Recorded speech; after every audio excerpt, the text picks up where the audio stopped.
Dear children, இங்கே பாருங்கம்மா, அந்த காலத்தில் அகழின்னு சொல்லிட்டு நீங்கள் கேள்விப்பட்டிருப்பீங்க. இது வந்து எவ்வளோ பெருசாக வச்சுருக்காங்க பாருங்கள். இது நிறையா வேறு நம்ம தண்ணி வச்சு விஷ ஜந்துக்கள் எல்லாம் போட்டு வச்சுருப்பாங்க. சரிங்களா? தெரியுதா எவ்வளோ பெருசாக இருக்குன்னு? ஓகே, அப்படியே இந்த கோட்டையை சுற்றியுமே இது வரும்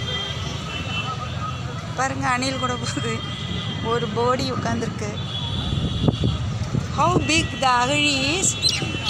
ஓகே, இல்லை முதல்ல விஷ ஜந்துக்கள்லாம் அந்த மாதிரியெல்லாம் போட்டிருப்பாங்க. இதை தாண்டி யாரும் உள்ளே என்ட்ரி ஆகாத அளவுக்கு அவங்க அப்போ வந்து ஒரு தற்காப்பு ப்ரொடெக்ஷன் பண்ணியிருப்பாங்க. சரிங்களா? அதுதாங்க, அதுதான்.